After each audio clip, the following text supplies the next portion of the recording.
Alas 12 na po ng tanghali at One Balita, Pilipinas na. Ano kaya ang sikreto ng isang Tony Tan Kat Kiong para maging successful sa kanilang fast food chain at naging isang global brand? Yan ang pag-uusapan po natin. Alam niyo ba si Tony Tan Kat Kiong ay nag-umpisa lang po noong 1975 no, sa isang maliit na ice cream parlor po sa May Quiapo. So, ano ba kanyang sikreto? Napansin po ni Tony na marami po mga customers ang gustong kumain po ng hot meals kesa sa kanyang ice cream. Kaya sinimulan niya na magbenta ng burgers, fried chicken, at spaghetti. At ito na po ang nag-mark at nag-transition at nag-umpisa na ng kumpanyang Jollibee.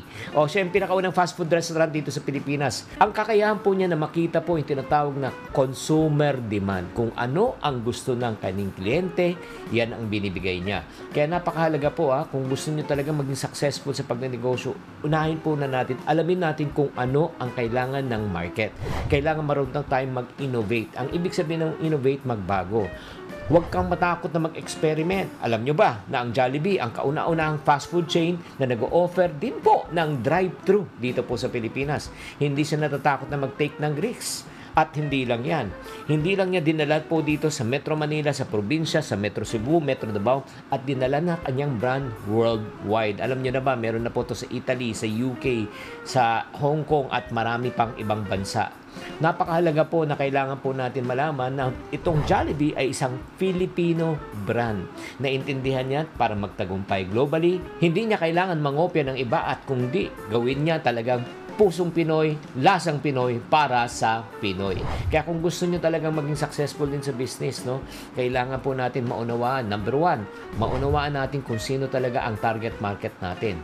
Pangalawa, marunong tayo talaga mag-experiment, mag-innovate. Kailangan magbago po. At pangatlo po, syempre naman, walang shortcut sa tagumpay. Kailangan po maging masigasig po tayo, magsipag po tayo. At kahit tayo po ay mabigo, okay, kahit tayo ay malugi, huwag kang mag-alala. Ito ay isang leksyon na para tayo turuan, para tayo ay tumibay. Kaya kung gusto nyo mag-umpisa na ng negosyo, ano pang hinihintay nyo? Simulan nyo na. Kahit maliit ang inyong umpisa, balang araw, ito ay lalaki rin, katulad ng Jollibee. Sana naman nakatulong tong episode na ito. Tatandaan, tamang karunungan, tamang disiplina po ang susi sa pagyaman. Buwan naman sa ating One Balita Pilipinas ngayong Martes. Ilang lugar sa Luzon, Visayas at Mindanao binaha kasunod ng pagpasok sa bansa ng Bagyong Christine.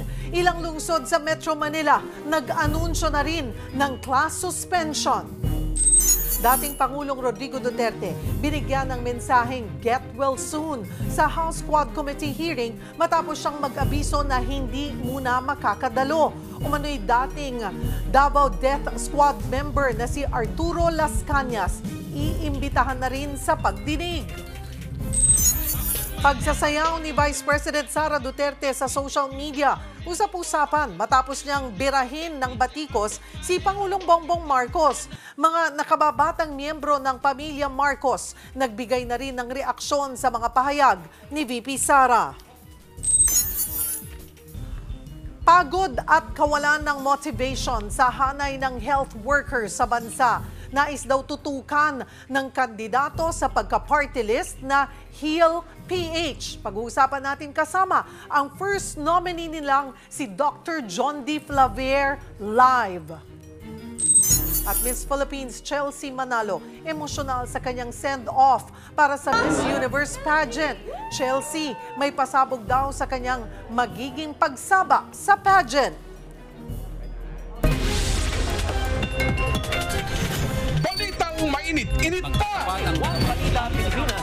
Yan ang latest sa showbiz sikahan. Ngayong tanghalian, kasalo si Cheryl Cosset. One Balita, Pilipinas!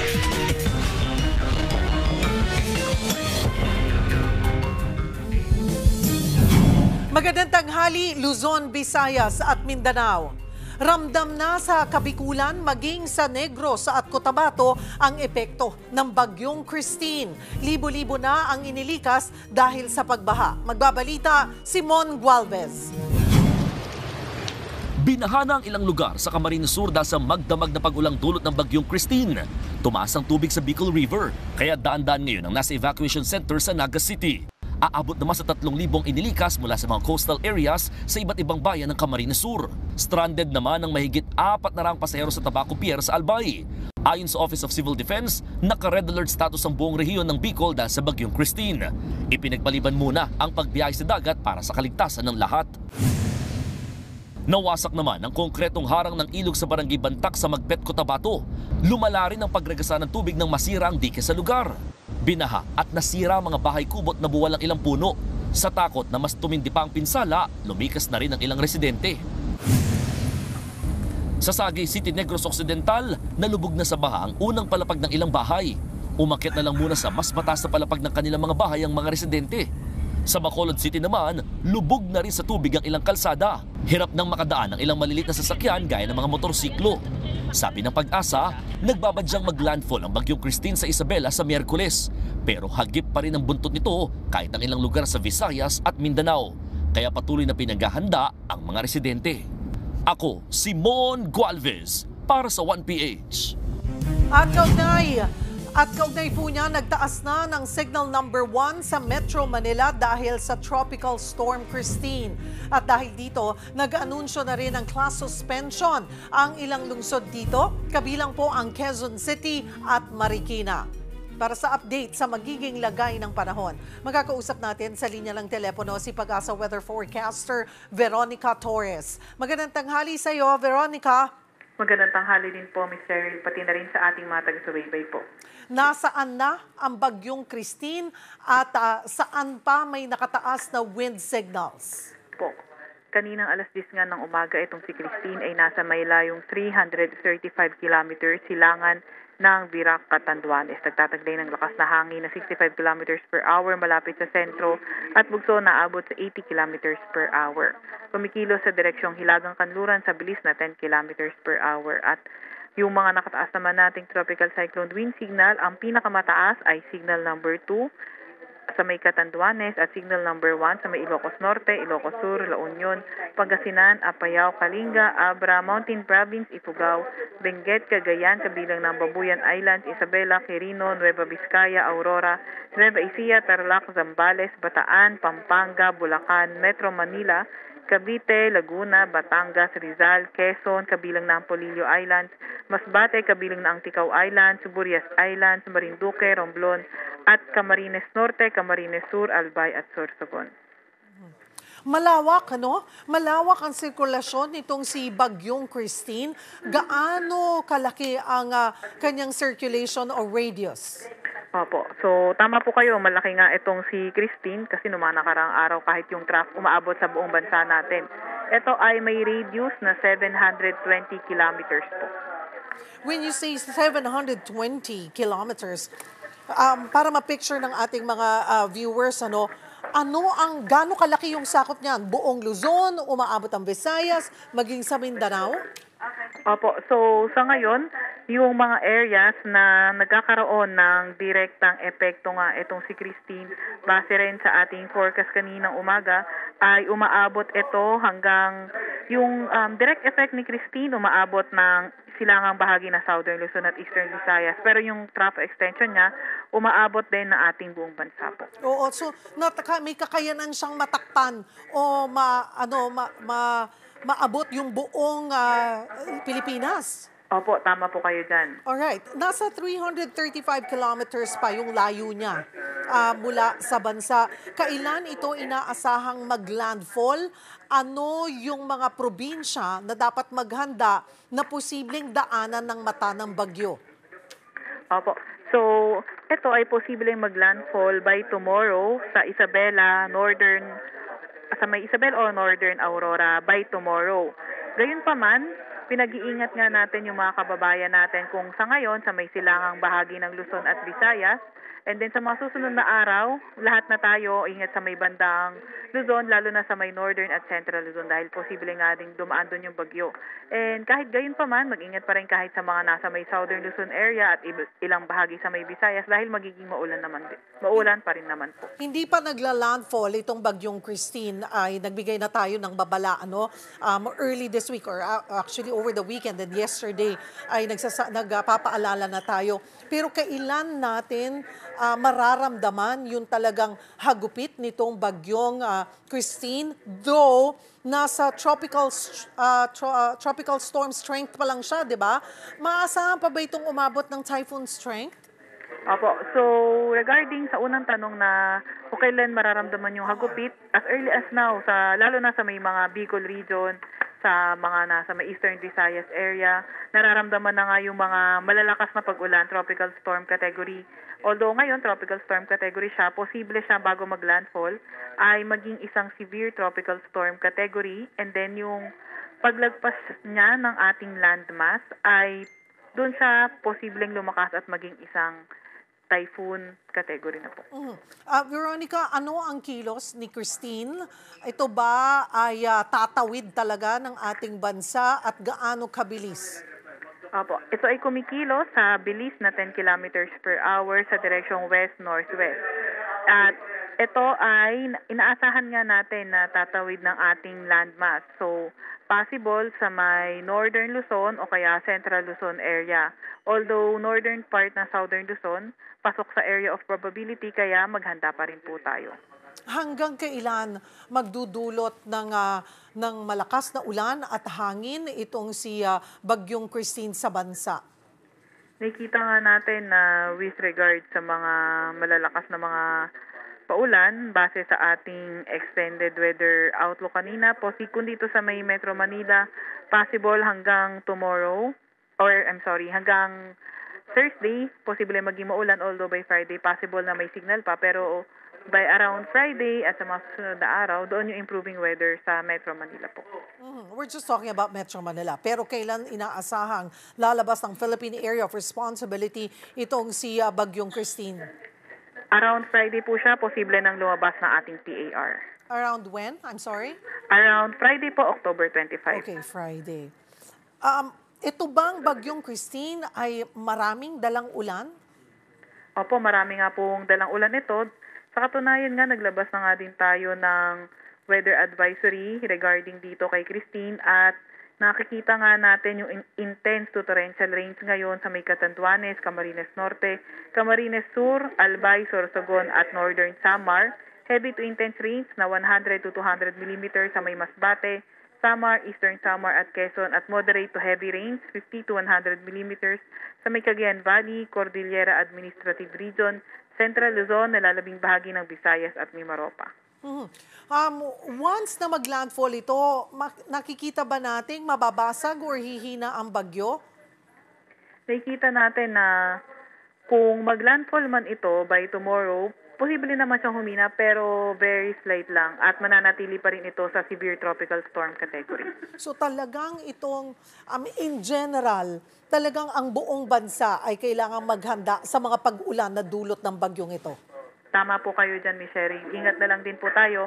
Yung sa mga, although mas maganda yung panahon sa may Mindanao, pero may mga parts pa rin na posibleng ulanin like yung mga nasa may Zamboanga Peninsula, mga northern Mindanao, Caraga area po.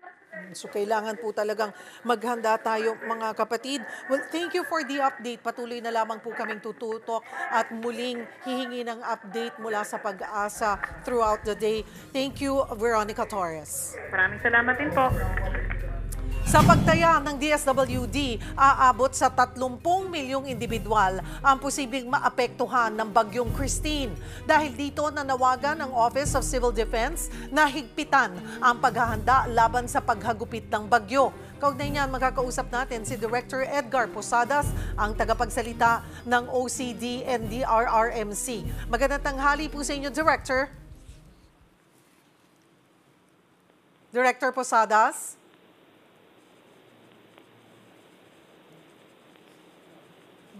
Director Edgar? Alright, babalikan po natin mamaya ang tagapagsalita ng OCD NDRRMC. Samantala, pinaghahandaan na rin ng pamahalaan ang epekto ng lagay ng panahon sa supply at produksyon ng isda sa bansa. Para bigyan ng mukha ang balita, Mobile Journal, Francis Orso. Ilang araw na lang, mag-aamihan na. Makakatakas na tayo sa alinsangan. Pero alam nyo ba na malaki ang epekto ng inaasahang malamig na klima sa produksyon ng mga isda? Sa tuwing pumapasok ang Burr months, ito rin ang panahon kung saan karaniwang bumababa ang produksyon ng mga isda.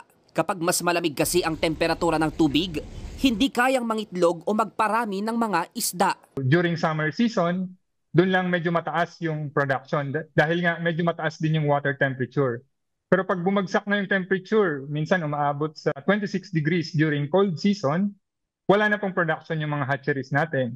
Pero naniniwala ang Department of Science and Technology maging ang Bureau of Fisheries and Aquatic Resources o BFAR na may solusyon dyan. Mula pa noong nakaraang taon, nagpupulong na ang kanilang mga eksperto para planuhin kung paano matutugunan ang bumababang produksyon ng isda kabilang na ang bangus. Ngayon, ibinida ni Engineer Glenn ang heat pump technology. The concept of this project came from the tinatawag na water temperature manipulation in aquaculture, wherein na-maintain nila yung optimal water temperature for breeding. For example, sa milkfish is around 29 to 30 degrees Celsius para mag-produce ng eggs kahit off-season nila. Sa ngayon, sinusubukan na ang teknolohiya sa Dagupan City, Pangasinan bilang isa sa mga nangungunang probinsya pagdating sa produksyon ng bangus sa bansa. Pinaplano rin ng DOST ang pagpopondo para magamit din ang teknolohiyang ito sa iba't ibang fish hatcheries sa bansa. Mobile journalist Francis Orso po, hatid ang mukha ng balita.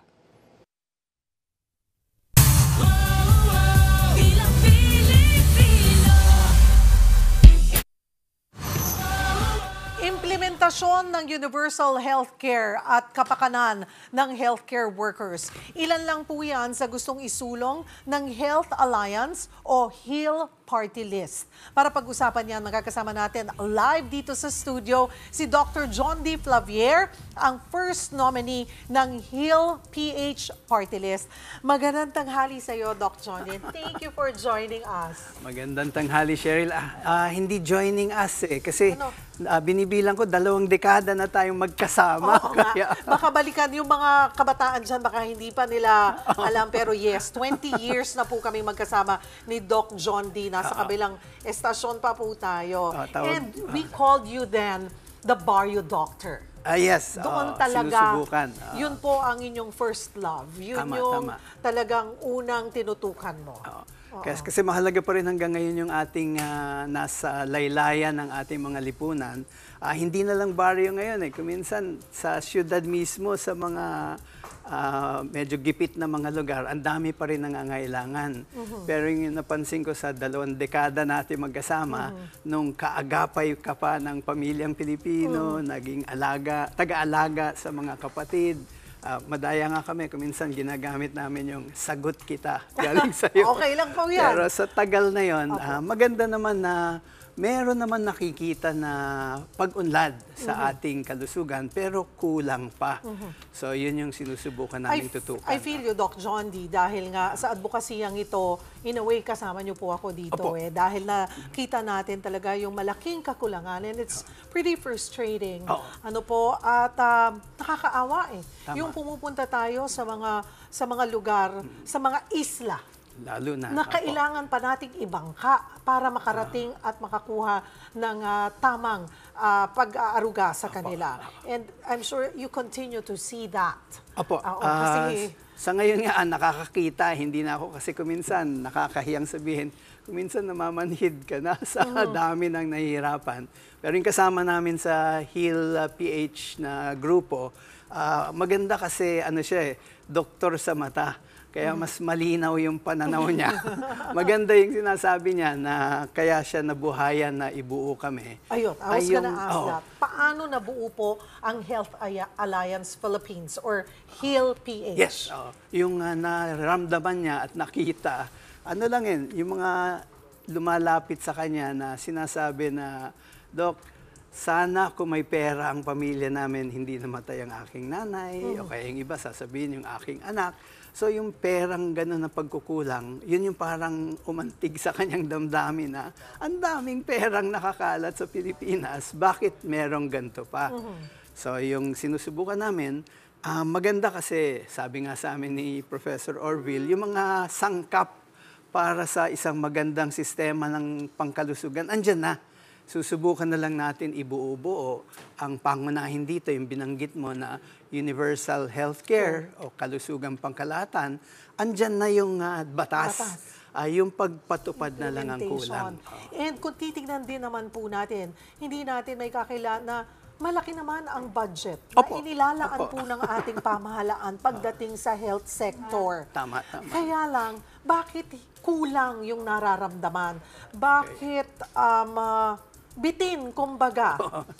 Maririnig natin palagi na ganito ang laki ng pondo, ganito yung ginagawa ng ating health department. Pero sabi nyo nga, yung laylayan, bakit may kulang pa rin? So, nakita mo yan, natutukan mo yan, but for the longest time, you didn't bother to step in sa politika. Bakit gustong sumali o bumalik ng isang Flavier sa politika? Okay. Sige, magandang tanong yan na sana hindi ako multuhin at kurutin ng tatay ko. Pero sa ating magkaibigan, meron mang eleksyon o wala, meron mang pagpasok ko sa politika o hindi, tuloy yung trabaho. Kaya ang sinasabi ko, ngayon pa lang, sinusubukan na natin mapatupad ang universal healthcare at yung mahalaga sa akin ay yung PPP at PPP. Ibig sabihin, yung huling PPP, kilala na natin yung pamahalaan, nakikipagtulungan sa pribadong sektor, mahalaga yon. Kasi yung tanong mo na, andyan naman yung pondo, bakit hindi naaabot? Yung una nakikita natin, medyo nag-aalinlangan tayo at nagdududa kung saan gagamitin yung pondo. Kaya bumabagal ang paglabas at paggamit ng pondo dahil sa may pag-alinlangan tayo at saka suspetsya. So yung nakikita namin na sinusubukan, kung yung pribadong sektor pwedeng mauna na tumulong, tapos sila na yung susubok na makakuha ng mga pondo na andyan, baka bumilis. Sinubukan namin to ng 3 taon sa ating mga programa sa family planning, na andun yung pondo ng Department of Health, pero medyo nababagalan silang ilabas. Pangalawa, medyo kapos sa tao. Yung binanggit mong mga human resources o mga health workers, kulang sila sa gobyerno So pwedeng nangyayari, una, yung sa pribadong sektor, marami-rami kaming pwedeng tumulong na health workers. Pangalawa yung pondo, pwede naming ipauna, i-advance. Tapos saka na lang kami babayaran. Baka bumilis yung proseso. So yung pwedeng mangyari nga, pamahalaan, pribadong sektor, nagtutulungan. Collab. Ang tawag ngayon sa bagong term ng mga kabataan, may collaboration. Yan ang bagets ngayon. Ang alam ko yung luma pa.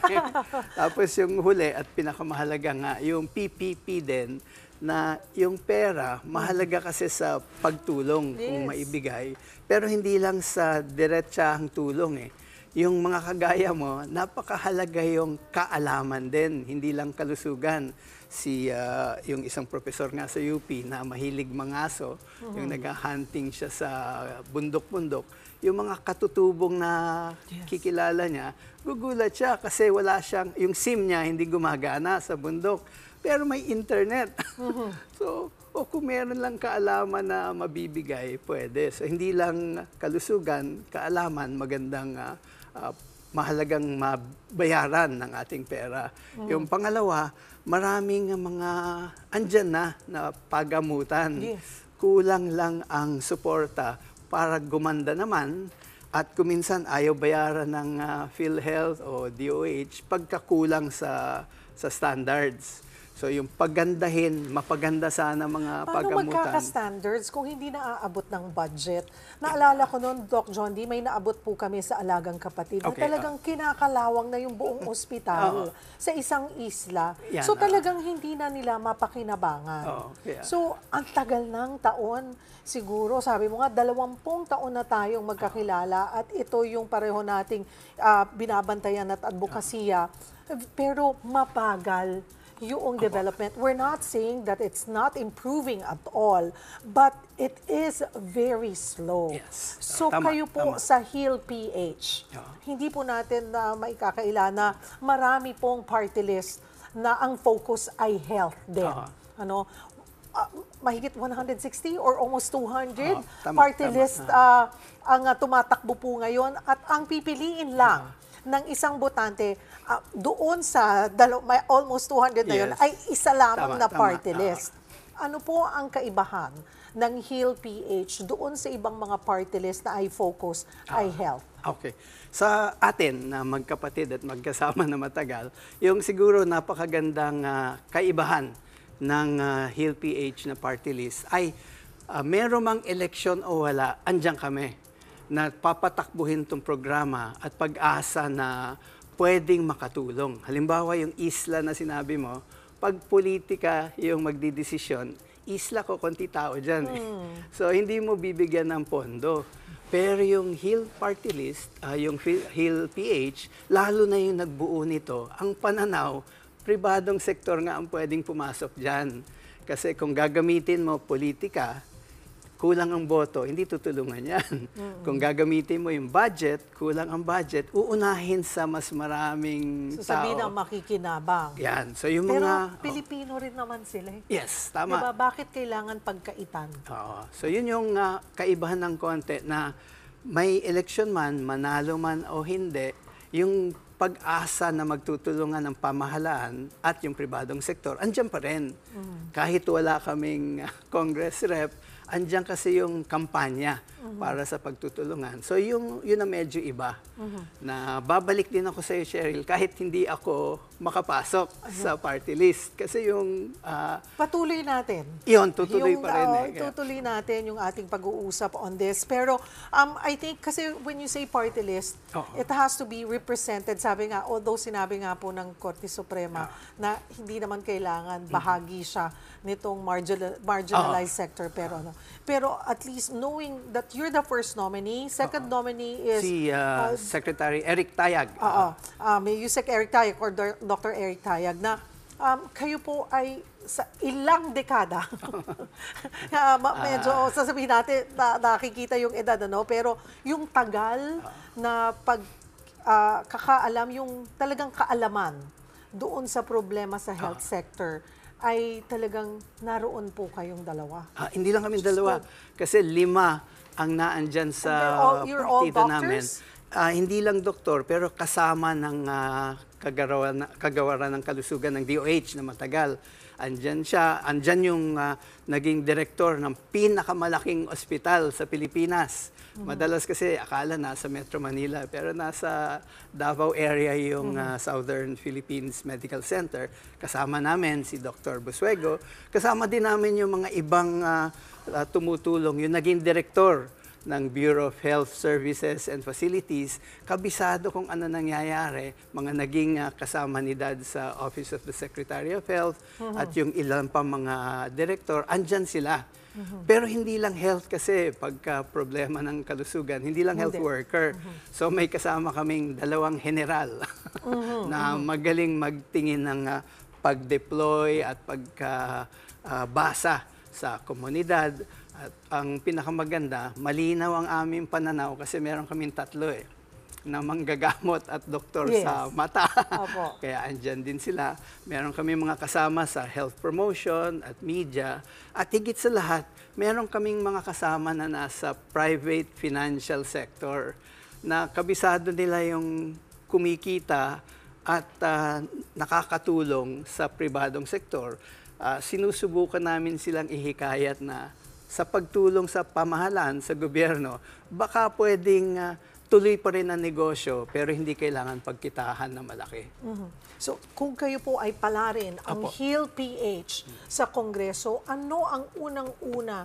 I'm sure mahaba ang inyong listahan, pero ano yung priority nyo? Top 3 priorities na gusto nyong matutukan sa Kongreso? Okay. Yung maganda, hindi mahaba yung listahan namin. Kasi ang pananaw namin, andyan na ang universal healthcare, ipatupad lang yan. Yun yung una. Pero yung susunod din, yung tatlo nga na sinabi namin, na sana yung pera mabuo para mas madaling maabot kung may advance yan o hindi.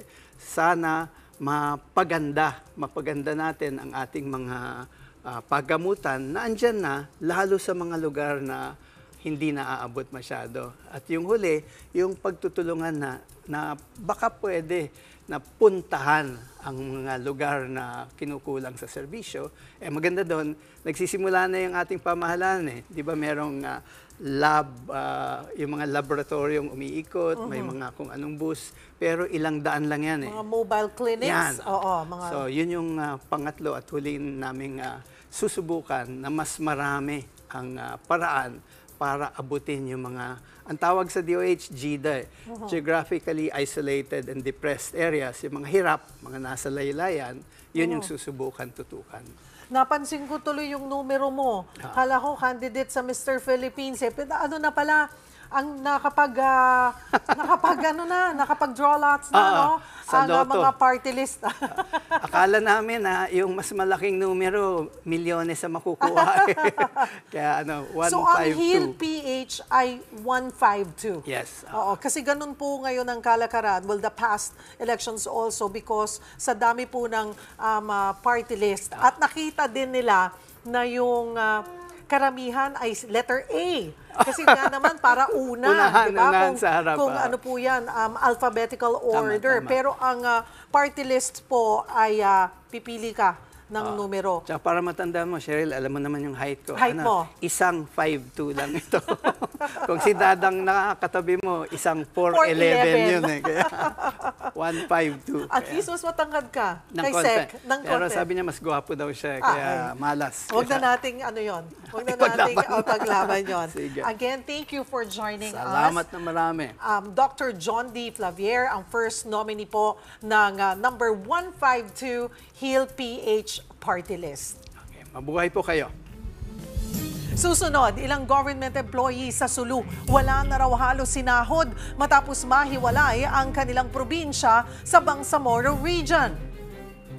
At singer na si Eric Ejercito, ipaparinig sa atin ang bago niyang single live dito sa studio. Yan at iba pa sa pagbabalik ng One Balita, Pilipinas.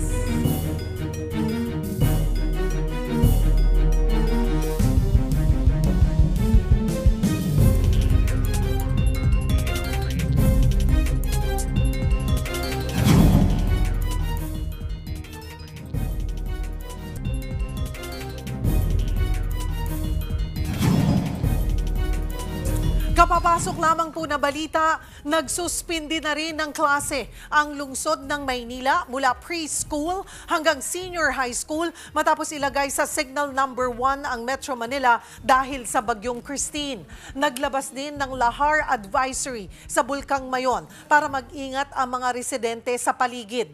Sa puntong ito, balikan po natin si Director Edgar Posadas, ang tagapagsalita ng OCD NDRRMC. Magandang tanghali po sa inyo, Director.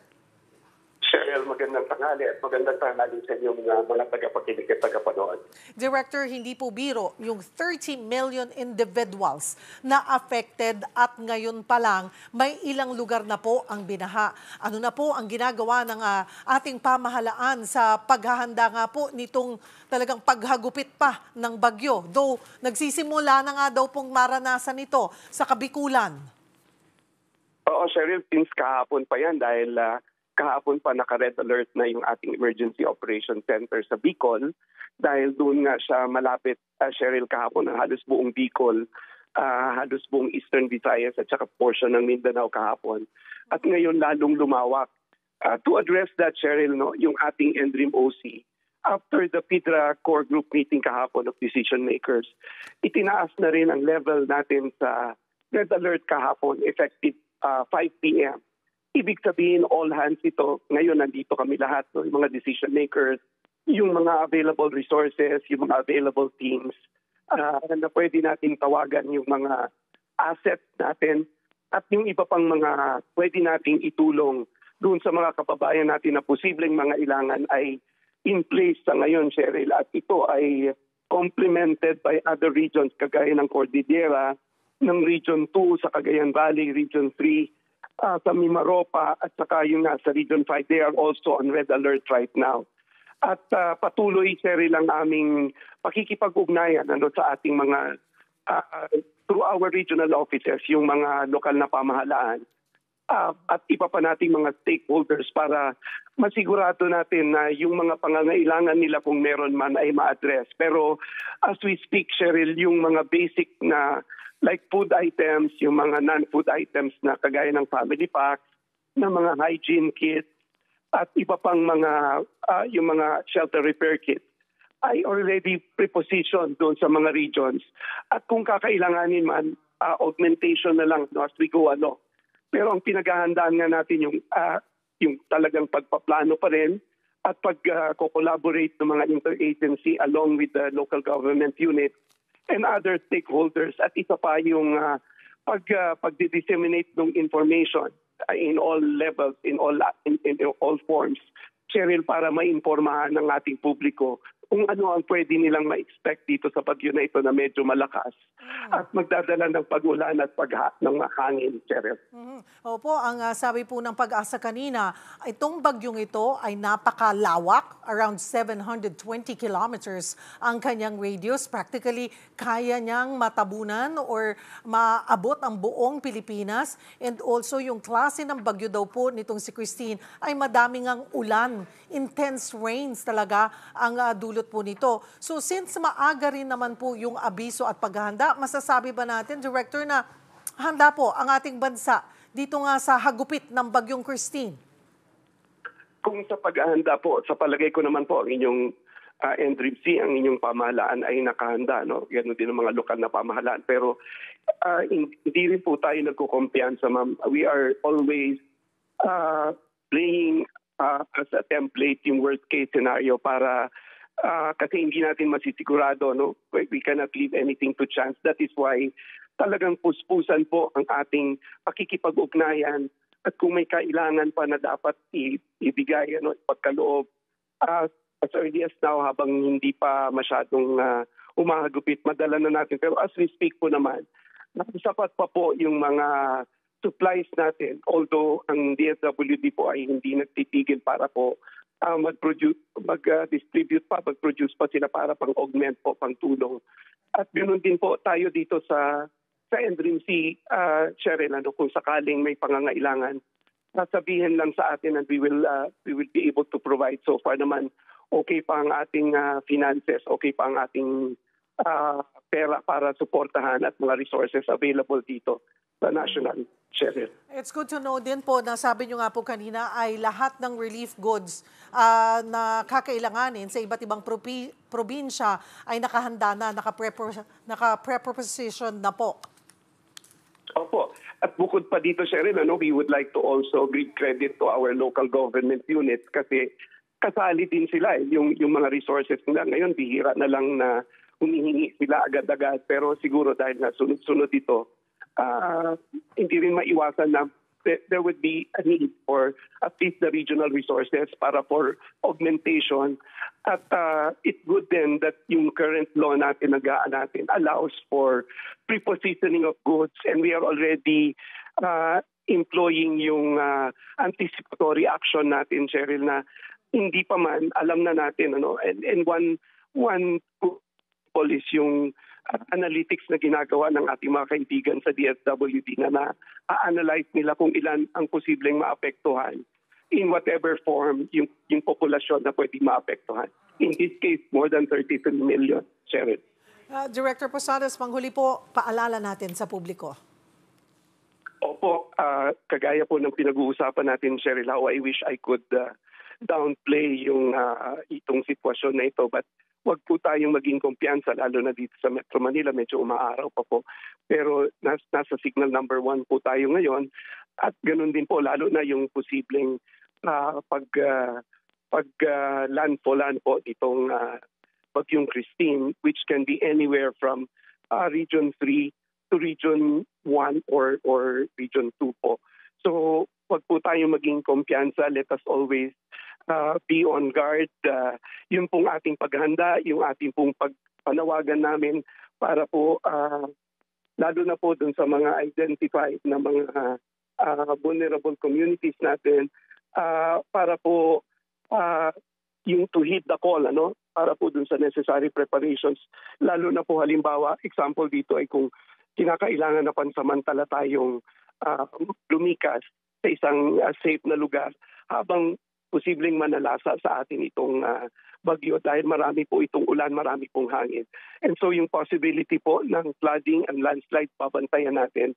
At yung pong importante, lastly, Cheryl, yung paghahanda for every individual.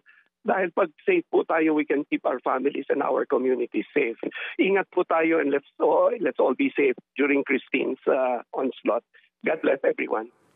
Maraming pong salamat sa inyong oras, OCD NDRRMC spokesperson, Director Edgar Posadas. Suspindi na rin ng klase ang ilang bayan sa Cebu dahil sa Bagyong Christine. Yan at iba pang balitang dako hatid sa atin ni One News Cebu Desk Editor Dale Israel. Dale? Maayong maulanon nga udto, Cheryl. Mula nga kaninang madaling araw, maghihinang pag-ulan ang naranasan dito sa Cebu. Pero may nakataas sa nababala na ang pag-asa Visayas sa Mactan Island na posible ang mga kalat-kalat na moderate hanggang heavy na pag-ulan sa rehiyon. Dahil dyan, kinansila na ng Cebu Port Authority ang mga biyahe mula Cebu papuntang Ormoc, Maasin at Palumpon sa Leyte, Calbayog sa Samar, Masbate, Surigao at Dipolog City sa Zamboanga del Norte. Wala rin biyahe mula Maya Port sa Danbantayan papuntang Matnog sa Sorsogon. Ang Coast Guard District Central Visayas naman ay nagsuspindi rin ng lahat ng mga maliliit na sasakyang pandagat na may bigat na 15 gross tonnage and below. Sa ibang balitang dako, Cheryl, isinusulong ni Calcar City Mayor Patrick Barcenas na magkakaroon ng liquor ban sa syudad pagsapit ng 1:00 ng madaling araw. Kasunod yan ng nangyaring karambola, linggo ng madaling araw sa kanilang lugar. Sa report ng pulis, unang nagbanggaan ang 2 motorsiklo sa highway sa Barangay Valladolid. Dumating ang isa pang motor para sumaklolo, pero biglang bumulaga ang isang humaharurot na SUV at inararo ang mga motor. 3 ang patay at 3 ang sugatan. Ang driver, nakikilalang si SK Councilor Rob Joseph Orias, na lasing umano ng oras na yon. Nakakulong na siya sa Calcar City Police Station. Kini ang atong mga balitang dako karong adlaw gikan dinhi sa Subo. Balik sa iyo, Cheryl.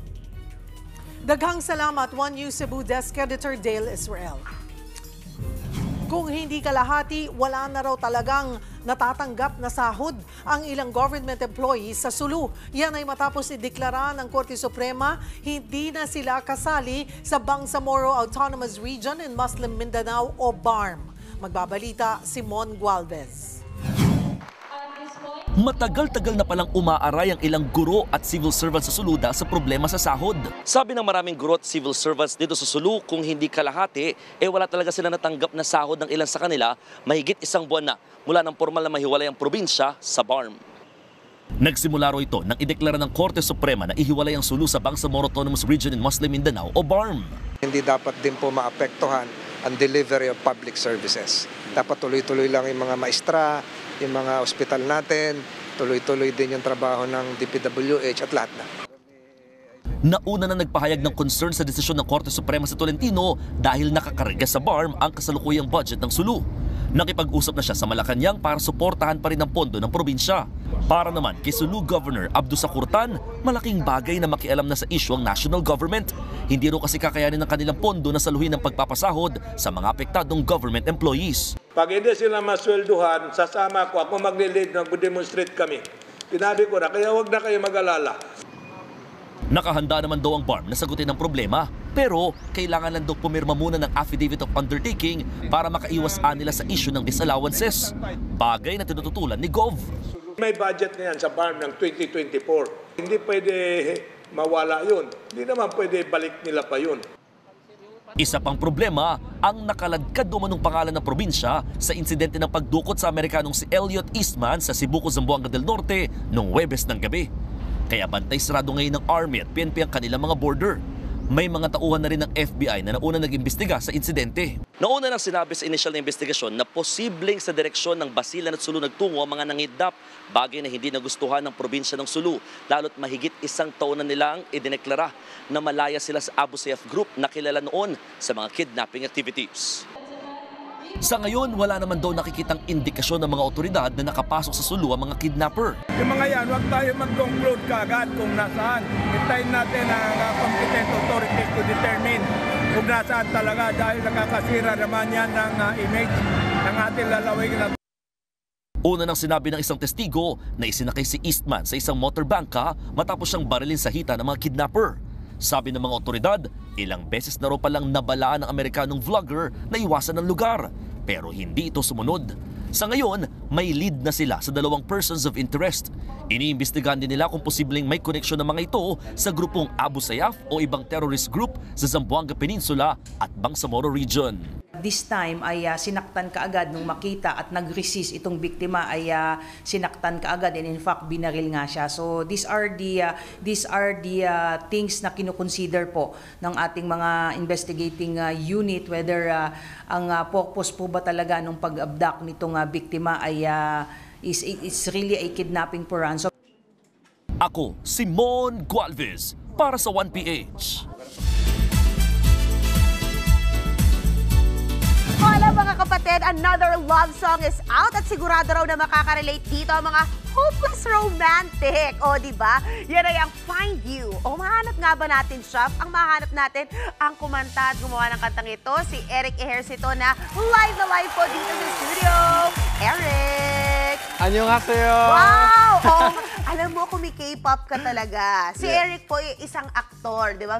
Under Viva Artist. Yes. And of course, right now, of course, you're dabbling in music. And ang cute. Talagang, huwag natin tanong yung edad niya. Pero grabe, yung 19. pagka-opa. 19, di ba? Naintindihan mo na. 19, naintindihan mo na. Correct. Pero what's Find You about? Find You is a love story about finding the one. So we are gonna be releasing it this weekend. So I'm excited to share with you guys what we've been really working hard on these past few months. And speaking of, grabe, may pa-reveal ka. Si RC Munoz palang leading lady mo sa Find You. Yes, actually, first time we're gonna be revealing now here. Yeah. I have a very special guest, Miss RC Munoz. I had a blast working with her. It's been really great. And akala ko nga na na nung una mo pinakita tong Find You, yung poster, pelikula siya. Pero ngayon, usong-uso talaga sa mga music video ngayon yung may kwento. Ano nga bang kwento ng Find You? Medyo ginawa namin K-drama style. Kahit hanggang sa credits, ginaya namin. Yun yung peg namin. Even the aesthetic and the look of it. You just have to wait and see para no reveal. Kailan nalabas? This weekend, Friday. Oh, Friday. May abangan na tayo. Halloween ngayong weekend, pero hindi. Talagang tayo ay kikiligin sa Find You. And of course, you've been reinventing yourself. Ngayon parang pa-opa ka nga, di ba? So, anong influences niyan? For the movie? For the music video, and your aesthetic. Yeah, I just want to keep it light, fun, and happy, and good vibes. So, yeah, that's my inspiration. Just something light this time. I love it. Pero eto na, meron ka ring pelikula. Yes. Tama ba? Ano tong pelikula na pwede mo ma-share so far? It's called The Guardian. I'm together here with Miss Yasi Pressman and Namun Yoon, such a big K-pop star from Infinite. I heard it's going to be releasing very soon, next month. I think we're going to have an update. We shot early this year, and the team, Parallax Studios, has been working hard. And yeah, I just can't wait for you guys to meet Coco. That's my role. Oo. Pwede mo na ba ikwento sino si Coco? Coco, partner ni Yasi. Ano ba? Sino ba yun? Si Yasi's name is Sandara. Correct. So it's Sandara and Coco. Okay. Pero ang ganda ng mga parallelism niya, ha? And In fairness. Namun Yoon is Dojun, so magkabarkada kami. Okay. And si Wilbert din. Ayan, tas dyan magsisimula ang adventure ninyo. Yes. Pero balikan lang natin yung Find You. Ano bang beat niya? Baka pwedeng pasample lang na isang linya. I'm sorry? Pasample lang isang linya sa Find You. Ano ba? I wonder if the clock takes the time, if tomorrow is the day you arrive. And I won't ever feel like there's emptiness to feel inside. Wish our destinies will collide. Finally, you and I. Wow! May baon! May baon na gano'n! Nagulat ako sa sample na. Medyo... At least ano ka, ready. Yeah, the full song is out now, just a few days ago. So you can check it out on Spotify and all your social media platforms. But thank you so much for gracing us, Eric. Yeah, thank you for having me. Excited kami para sa pelikula mo, and I'm sure, mamaya po kasi mga kapatid, ang MMFF, ipapakita nila yung last 5 entries daw na pasok sa Metro Manila Film Festival ngayong taon. Pero sana yung isa sa mga pelikula mo makapasok. Yes, I'm part of Dango. I can't really say much, but it's... Kasi marami syempre nag-vet para maging parte ng MMFF. Yes, sana makapasok. action movie siya, directed by Direk Cathy Camarillo, Pocket Media Productions, starring Bianca Umali and Cedric Juan. So, and my dad. So, yeah, exciting. Correct. Exciting year. Kapatid, yes. Diba? Bonggang-bongga. But Eric, maraming salamat for visiting us. Ito mga kapatid, meron pa tayong iba pa mga chika, don't go away. Magbabalik po ang One Balita Pilipinas.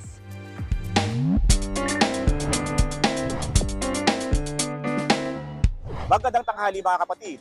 14 na individual ang napasama sa listahan ng mga gagawing santo ni Pope Francis. Kabilang nga riyan ang ilan sa mga martyrs of Damascus na mga pinatay sa Syria noong Ottoman Empire. Requirement kasi riyan na may nagawang 2 himala ang individual na kandidato sa pagkasanto. Pero kung kayo ang tatanungin, ano ba dapat ang batayan para gawing santo ang isang tao? Tara samahan niyo ako at pagtatanong tayo dito. Kailangan mabait at makatao ka. Kailangan laging nasa gitna mo ang Panginoon.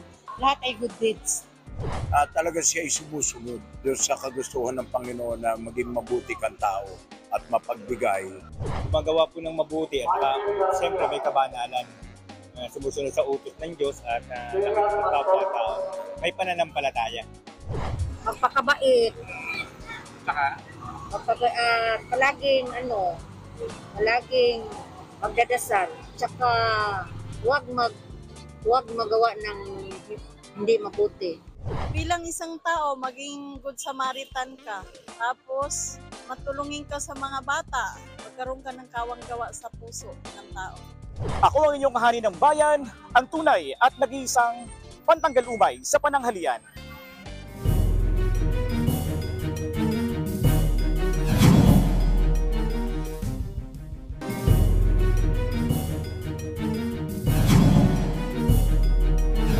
Sumipot si dating Pangulong Rodrigo Duterte sa ika-9 na pagdinig ng Quad Committee ng Kamara kaugnay sa War on Drugs ngayong araw.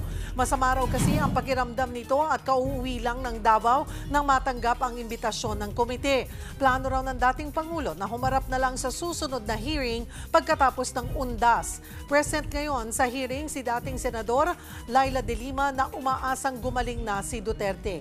Inaasahang dadalo rin sa pagdinig ang ibang biktima at testigo sa Oplan Tokhang.